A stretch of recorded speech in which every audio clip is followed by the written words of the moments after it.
的过去了么？他是什么人呢？弄那样路北领的问题也，小车能够去呢？过了他们就说是还在的 America 对呢，么着是 Europe， 这话知道叫 Bitcoin 呢？过去了那个的这里给 chat 的人的说是 BBC 呢，那这老着弄那kia那这叫对全那东的来人命了。ที่ชนะโตนมาอยู่ตันทอจอนั่งว่าสมาชิกกาจอสมาคมนาโตนะแล้วหายเตียแล้วยังไม่ละทอียูเครนยังมัวนี่นะอาวุธนี่นะนิวเคลียร์นะปรมาณูนะ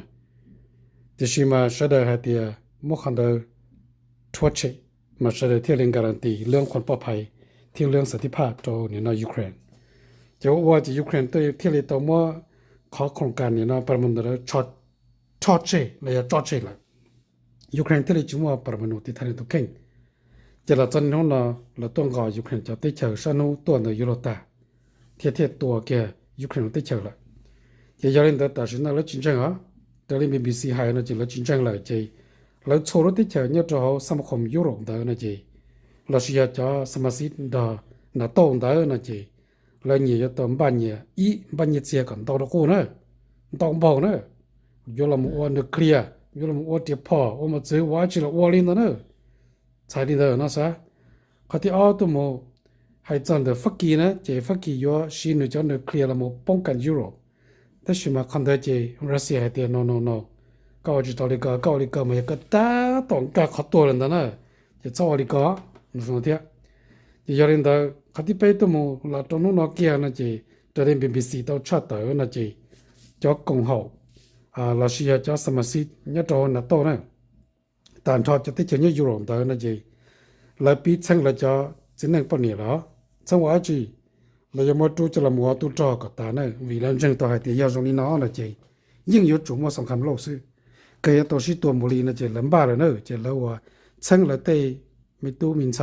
จุดจะจะเปลือยจะสิ่งนั้นจีแต่ฉันเราไม่ยิ่งมุ่งช่างตันทอที่สิเราอยู่จะเราฟุตเราเชี่ยวเราตัวจอ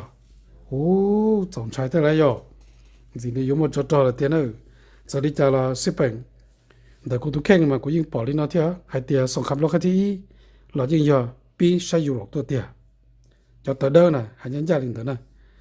ส่งคำลอกที่อ๋อเรายิงยอปีตีตัวเตียตัวยาเตียเนี่ยตัวรู้จันแต่ละเจ้ามุ่งญี่ปุ่นกงดอซื้อมุ่งอีนั่งเอเชียกงดอซื้อหาดูลินเถอะนะเจ้านี่ตัวป้องนี่ยาอิตาลีเทียยาเยอรมันแล้วเจ้าละปีนี่ไปยาจะมาที่เต้เจหลายจืดตัวมันหลวดตันทอจะที่เฉยเสียที่เชียวสงครามโลกชนะให้หมดเลยนะเลยแต่เขายิ่งมุ่งยิ่งเกจีแล้วจะถอดเชิงตัวเลยจะตาเตะตาเชื่อว่าจอเลยเนอะว่าแค่นี้เนอะ我哋估啲朋友呢，他对也还都估的，师傅说那真是比较现在包就人的呢，个老小估计老个只老别上看老对白打呢，我家，怪真的的，你要有总裁的，那个你要到中学背，也总裁的 ，OK。บานถ่ายข้อมูลสินะ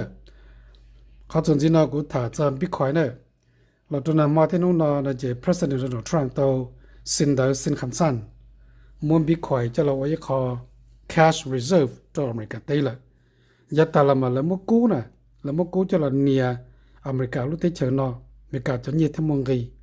ไอ้ก็ว่าจีก็จีมงเนี่ยจีมกูนะจะรู้ที่เชิญเราใช้ก็จีตรงกี้จะก็จะจุ่มกูก่อนเดาจะเราเนี่ยตัวธนาคารเขาเนาะธนาคารเห็นซาดเนี่ยมีกันได้เนาะไปอย่างนี้เด้อเนาะจะแต่ชินาเนาะจะเรารู้จะยงเนาะนะจะโดนทรัมป์ตัวสินได้คำสั่งอยู่ม้วนบิตคอยจะละมูว่าจะขอ cash reserve ตัวอเมริกาได้เนาะแค่นี้เนาะแต่เราจะเนี่ยแล้วคู่ตัวจะไล่จะจุนที่จะนึงสับเราส่งดูเราเสียจะที่หนึ่งละหาเดียตุชาเราเสียจะที่หนึ่งละหามูเลียสีเจ้าเลี้ยวลีนาที่ตัวนะน่าจะเราจะมัวจันเดอซื้อมัวเจริญเดออ้อปัวแต่ลุ่มบิตคอยอ่ะจะ中年到比例更高的呢，人能够比例呢，就将那些教练那些么找好问题，就谈到那么的时候，政府อเมริกา那只要突然做么有比快条，有么有在烂路比快呢，就老我政府อเมริกาตู้找อเมริกา的球条，比快呀，比快呀就20คนน่ะ，头欧呢，嘛就么20คน呢么股噻，就ก็สิตัวหัว股找ก็รู้ที่球条找ธนาคารเนาะ，แล้วก็จะ么股就ก็จะ20จะ么给呢，ที่นั่งจริงๆก็呢。จะก็อยู่จุดมกุนดาวนะ mà ta xin nó chỉ ôm mua là nó chỉ lấy chỉ tôi cho cô chỉ một tổ tuần nháเขาtiêu cho nênนี่ยังBitcoinนี่จะตัวเลยสิแล้วก็ที่นั่นจานน่ะไปให้มองละไปตัวใช้ Bitcoin ว่าเขาจังเท่สักตัวฉันเลยเต็มยินจั่วนะยินจั่วจะมองก็อยู่จะเลยก่อนน่ะเราเสียอยู่จะเลยวุ่นเท่อยู่ตัวอินดายินจั่วเราอยู่จุดทั้งหมดอินดาแต่จะหมดรางวัล Bitcoin วันนี้สักคนน่ะอย่าเลยก็หมดอินดาจะหมดยกกู้เชี่ยน่ะมาเท่านี้จงเราอยู่ให้จะยกกู้กันน่ะพอจงเท่กูยังหาได้จงเท่อยากก็หามุ่งยังเลยนั่นเราก็ยกกู้เจียมันจีเรายิ่งเตาแต่สิกู้มาเท่าก็ยกตัวราคาติดเต็มน่ะแต่สิชาวรู้ใจว่าก็ยมัวแต่นั่นจีก็มัวจีแล้วมันตัวราคาขายปลีกแล้วก็ตัวราคารีเทลแล้วก็จีก็ขี้เสียนั่นส่วนนึงเด้ออยากก็อยู่อีท่องกู้น่ะมาอีท่องแต่อีดอกมันจีนั่นน่ะจะอย่าจอหมดตัว下$1,000น่ะจะกูตัวเจ้าก็จะพอหมู่ย้อนดาวนะครลอสแอนเจลิสดานะจะอีท่องกู้แต่ละอีดอกแต่นั่นน่ะประมาณโลลีเป็นดีแต่มันจี那就要到我们下脚车$1你懂的，这得要200万一台呢啥，没听的呢。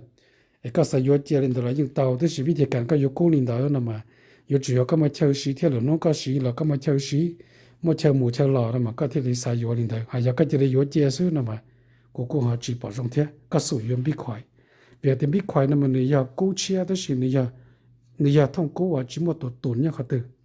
nhớ cái làng cái thông cố là tao làm một điểm lò làm một chuyện là mà cần tay cơ đấy là một khu đấy còn cả chỉ tàu để xin biết khoai nên nhiềuตัวเลขnhau cái lúc cái bảo sư nhau cái lúc lư sư còn cả tàu chỉ biết khoai giá gì biết khoai giá cho nhiều sạc cuốn chia nữa để 我 cho